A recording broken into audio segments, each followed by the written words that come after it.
Hello ಗೆಳೆಯರೇ, ಎಲ್ಲರಿಗೂ ಸುಸ್ವಾಗತ.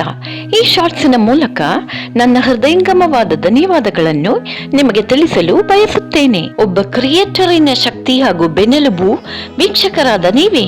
2024ನೇ ವರ್ಷ 57 ಹೊಸ ಸಬ್ಸ್ಕ್ರೈಬರ್ಸ್, 945 ಲೈಕ್ಸ್, 192 ಶೇರ್ಸ್ ಹಾಗೂ 17 ಕಮೆಂಟ್ಸ್ ಅನ್ನು ನೀಡಿದ ನಿಮಗೆ ನನ್ನ ಹೃದಯಪೂರ್ವಕವಾದ ಧನ್ಯವಾದಗಳು. ಈ ವರ್ಷ 90,064 ವೀಕ್ಷಕರು ಈ ಚಾನಲ್ ಅನ್ನು ನೋಡಿದ್ದಕ್ಕೂ ಹಾಗೂ 35 ಹೊಸ ವಿಡಿಯೋಸ್ ಅನ್ನು ಸಂತೋಷದಿಂದ ಬರಮಾಡಿಕೊಂಡಿದ್ದಕ್ಕೂ ನನ್ನ ಹೃದಯಪೂರ್ವಕವಾದ ಧನ್ಯವಾದಗಳನ್ನು ತಿಳಿಸುತ್ತೇನೆ. ನೀವಿಲ್ಲದೆ ಇದು ನನಗೆ ಸಾಧ್ಯವಾಗುತ್ತಿರಲಿಲ್ಲ. ಮುಂದಿನ ವರ್ಷಗಳಲ್ಲೂ ಕೂಡ ಇದೇ ರೀತಿ ಸಪೋರ್ಟ್ ಅನ್ನು ನೀಡಬೇಕು ಎಂದು ನಿಮ್ಮಲ್ಲಿ ನಾನು ಕೇಳಿಕೊಳ್ಳುತ್ತೇನೆ. ಮತ್ತೊಮ್ಮೆ ಹೃದಯದಿಂದ ಧನ್ಯವಾದಗಳನ್ನು ಹೇಳುತ್ತಾ ಹಿಂದಿ ಸೀಖೋ ಎನ್ನುವ ಚಾನಲಿನಿಂದ ಸೈನ್ ಅಪ್ ಮಾಡುವುದು ನಿಮ್ಮ ಸೀತಾ ಸುಂದರ್.